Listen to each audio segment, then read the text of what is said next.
Welcome to the Federal Aviation Administration's Spin Awareness video.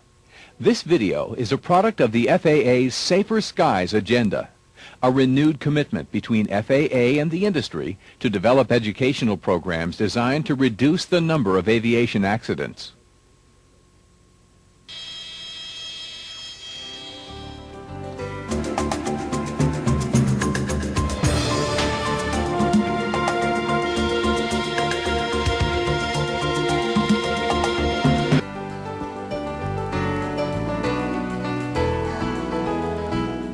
Hi, I'm Tom Polberezny, President of EAA. One of our important missions is safety, whether it's safety in building or flying. That mission is shared by the International Aerobatic Club, a division of EAA. IAC is a competitive aerobatic organization, but more importantly, their focus on safety reaches all pilots flying all types of airplanes. They've had an outstanding safety record over the last 30 years in aerobatic competition. It's because of that record that FAA commissioned IAC to prepare the video that you're about to see. IAC partnered with another EAA affiliate, the National Association of Flight Instructors, the teachers of flight, in preparing this information. I hope you find it to be educational, informational, and more importantly, of value in making you a safer pilot. Enjoy the program.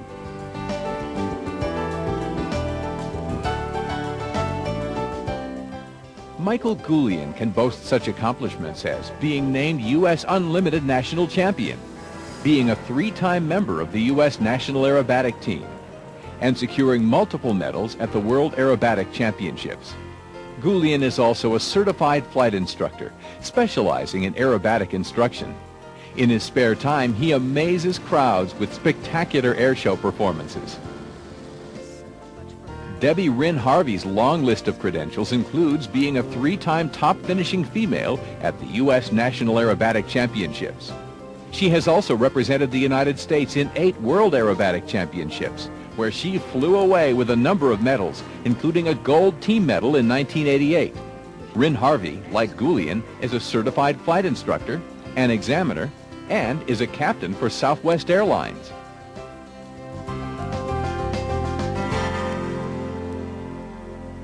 The FAA has identified 6 categories into which the large majority of general aviation accidents can be classified. Number 2 on that list is loss of control. In fact, loss of control associated with inadvertent stall spins continues to account for roughly 10% of all general aviation accidents and 25% of fatal accidents. You know, Debbie, unless you're a certified flight instructor or you've taken unusual attitude training, you've probably never really experienced a spin. You're right, Mike. During this program, we'll take a detailed look at a few common stall spin accident scenarios that have plagued general aviation since the earliest days of powered flight. And we'll also discuss strategies and techniques that can help you recognize and avoid a stall spin accident. The first scenario that we'll see is an engine failure after takeoff and the pilot trying to make what the FAA terms as its impossible turn, or the turn back to the runway. The turn around an obstacle. Here again, it's another steep turn, improper usage of rudder, and airplane trying to overbank in this steep turn. The last of the stall spin scenarios is the skidded base to final turn. In the classic case, a tailwind on the base leg or the pilot's misjudgment of the turn has resulted in the airplane overshooting the extended runway centerline. On the surface, these accident scenarios may seem unrelated, but they share a number of common traits. All occur at low altitude, where there's little margin for error. They all involve mishandling of pitch and yaw controls while operating at high angles of attack. They involve pilot distraction, wherein the pilot's primary duty, flying the airplane, is forgotten. They involve poor decision-making by the pilot as well. And as the scenarios advance ever closer to the stall spin, adrenaline and fear impede the pilot's ability to cope with the situation. Before we go flying, let's go to the classroom and we'll talk about some characteristics of stalls and spins. Well, Debbie, I think the first thing that we need to talk about is what a stall really is. Now, the angle between the chord line and the relative wind, this angle here is what we call the angle of attack. So anytime we get our aircraft beyond a certain angle of attack, which is anywhere between 15 and 20 degrees in a light general aviation airplane, we begin to stall the wing, or we start to see some airflow separation. The airflow, once you've exceeded this critical angle of attack, has a hard time staying attached to that airfoil, and towards the back of that airfoil starts spilling off, and it can't stay attached to rejoin the air that went under the wing. So you'll start seeing this air, or feeling the air, spill off the top back of the wing, and that's what we call buffet. And the buffet that we feel in that control yoke is simply the horizontal stabilizer flying through the disturbed air, and that's really one of the great indications that we have of a stall. Another thing that all of the manufacturers install in the airplanes is really the stall horn. And the third thing is the stick position.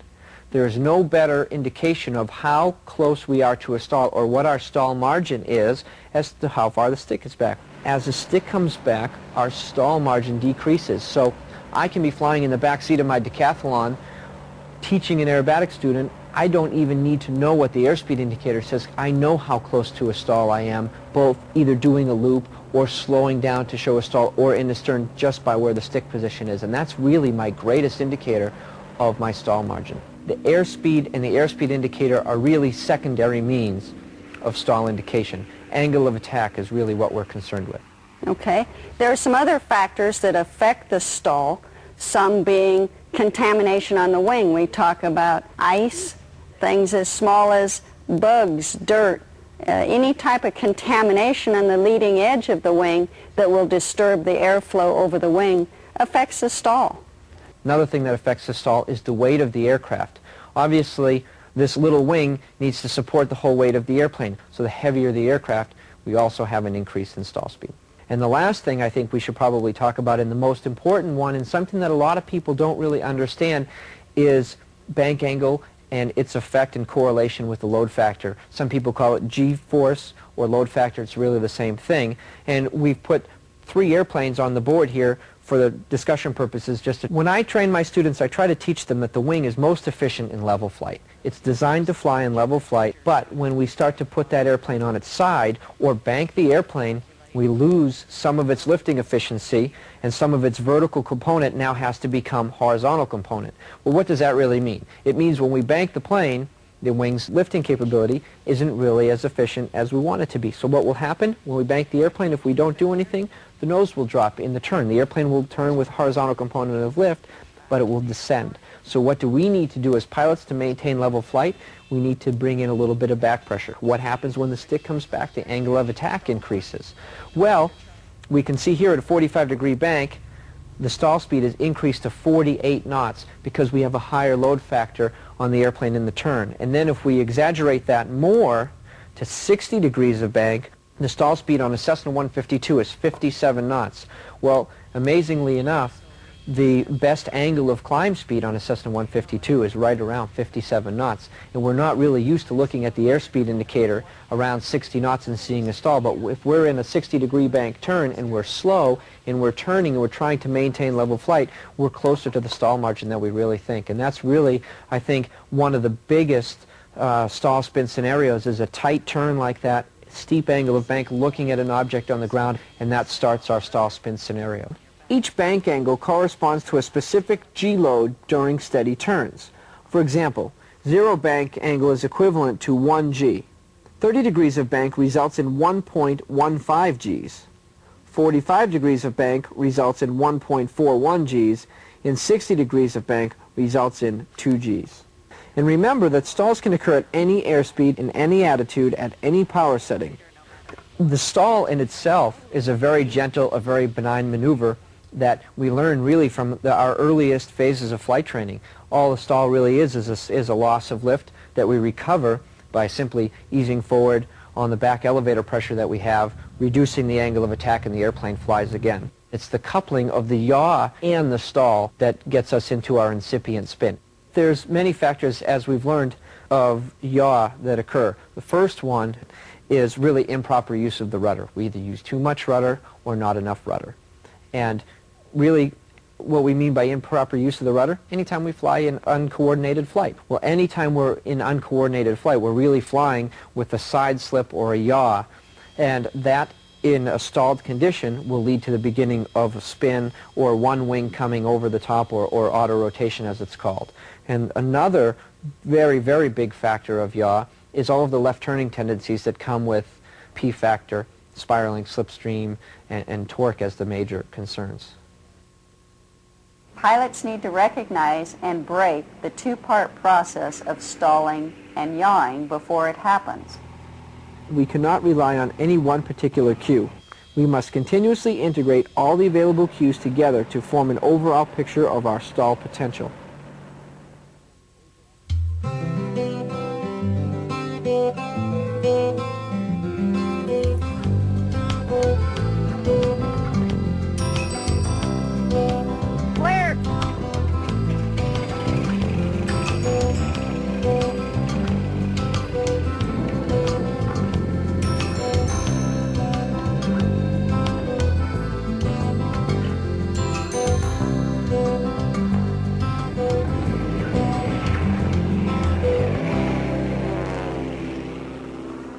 The first scenario has the engine failing after takeoff, where the pilot tries to make an immediate turn back to the runway. Some of the common errors making this a deadly strategy are not enough altitude to safely execute the turn. In the urgency of the situation, the pilot may bank the aircraft too steeply, increasing the angle of attack to a dangerous level through wing loading. Hoping to speed up the turn, the pilot tries to help the turn rate with uncoordinated rudder. This is a deadly combination low to the ground. Under the stress of the low-altitude emergency, airspeed control is often overlooked, and the aircraft moves ever closer to an uncoordinated accelerated stall where recovery may not be possible. The proper way to do a takeoff situation and a possibility of losing an engine or having another emergency soon after takeoff. When we lose an engine, the best thing is to know the glide speed of your aircraft, pitch for best glide speed, and land straight ahead, or no more than 30 degrees either side of the aircraft's original heading. Better to land under control than to try to turn back and have a accidental stall spin situation. In scenario number 2, the pilot is circling a house, group of friends, or other points of interest on the ground. This time we're going to go around a point, and we have a pond out here that we're circling around. We're going to get steeper and steeper, and we're going to increase the angle of bank, and we step on the rudder to move the wing out of the way because it got in the way. We want to see the point, and so we step on the rudder, and before you know it, you're on your back. Relax the elevator no matter what attitude that nose is in.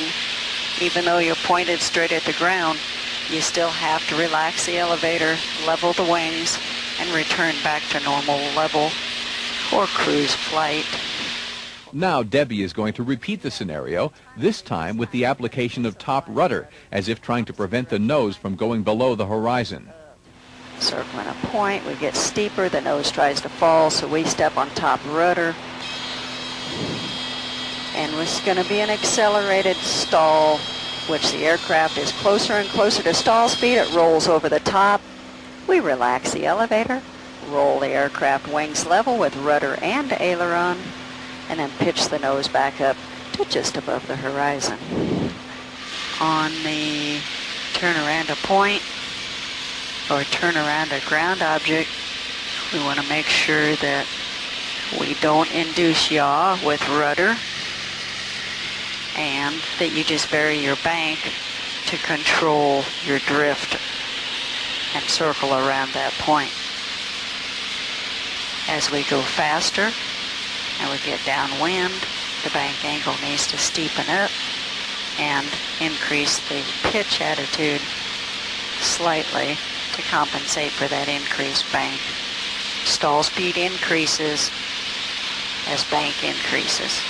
You can stall the airplane, but as long as you don't give it yaw with rudder, you'll be okay as far as a spin is concerned.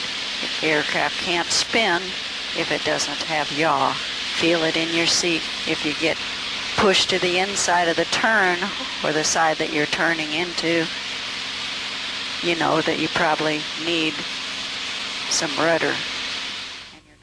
More on the feeling and detection of yaw will be discussed in the exercise portion of this presentation. The last scenario is the skidded base to final turn.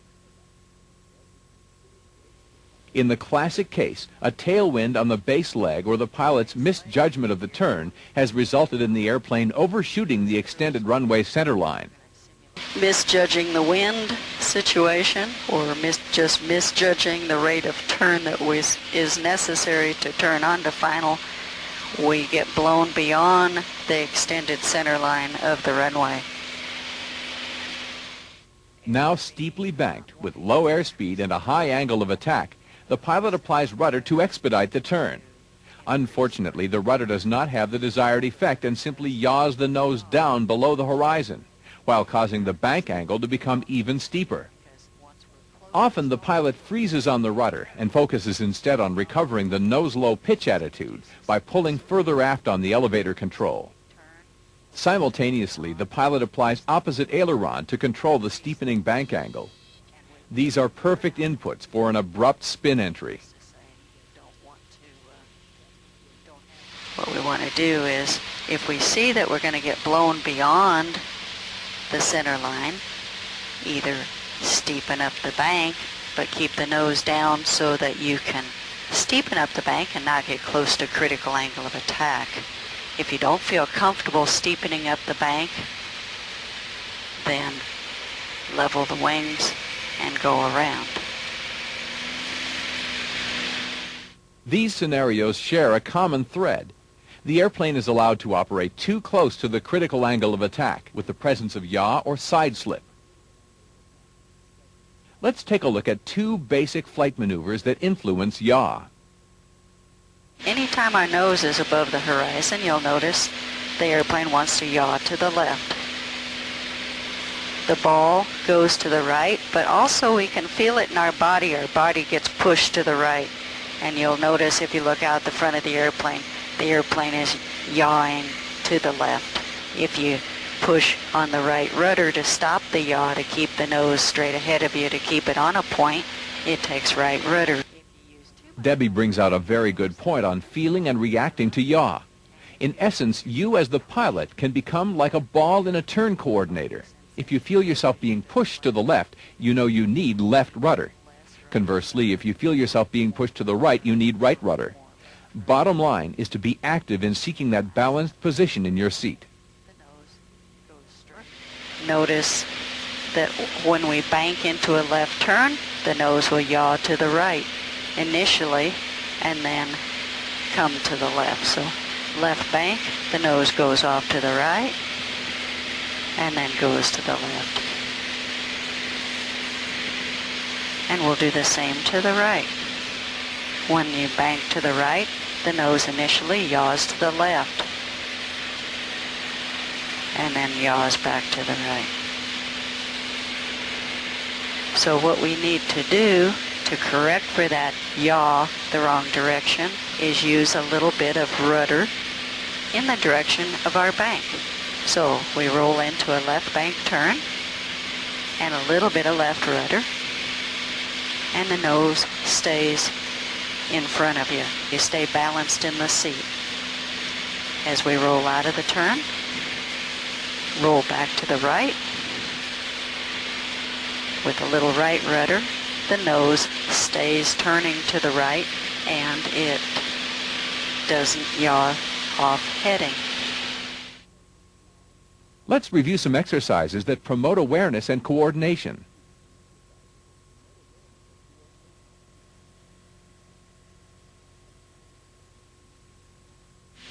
What we can do now is we pick a point out ahead of us and we just roll from a left bank to a right bank. It's an exercise for rudder coordination and yaw coordination. So just look outside. Don't look at the slip and skid indicator. and we'll just try and keep our nose on that little city way out ahead. We roll from a left bank to a right bank. We want to try to bank about 30 degrees and just keep the nose on a point. All right. At the same time, the rudder is a reaction to the aileron just to keep the nose in line. So it's left aileron, left rudder, right aileron, right rudder. This is an excellent exercise for coordinating your rudder with your ailerons. It will also optimize the rolling ability of your aircraft, which can be very useful when encountering situations such as wake turbulence. Stalls. We'll just do a stall straight ahead. Stalls can occur in any attitude, any power setting, and at any speed. As Debbie slows the airplane, notice the angle between the wing and the flight path is increasing.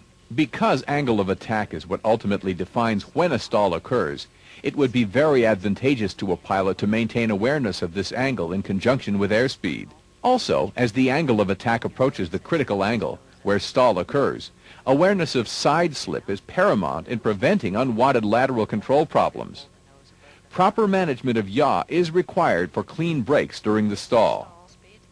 As Debbie approaches the critical angle of attack by pulling back on the elevator, notice that she is managing the yaw with rudder, allowing no heading change, which results in a wings level brake.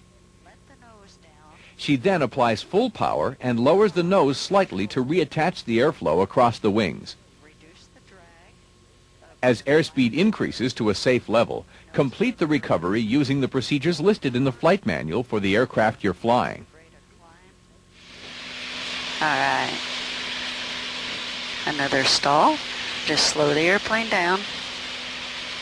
This stall we'll do out of a turn to show that the airplane stalls at a higher speed in a turn, only because if we maintain altitude, it requires in a turn more back pressure, higher pitch angle, higher angle of attack. We roll into a turn, hold our altitude. To hold our altitude, we have to hold back on the elevator, pull back on the nose to hold the altitude, which puts you closer to the critical angle of attack. There's the stall. We relax, level the wings, pull the nose up, power in, maintain the best rate of climb speed, and then reduce the drag of the landing gear if it's a retractable, and pull it up. Keep in mind that the stalls practiced during training are generally conducted as intentional maneuvers high above the ground.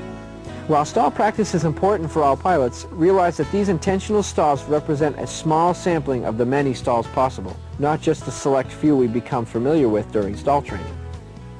Regardless of your experience, don't be embarrassed if you're uncomfortable with stalls or if you don't feel confident to practice the solo exercises that we've recommended.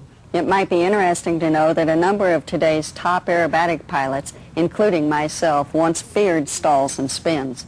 But we overcame our fears by seeking out competent and understanding instructors. Some additional dual instruction can turn your own fears about stalls and spins into renewed confidence.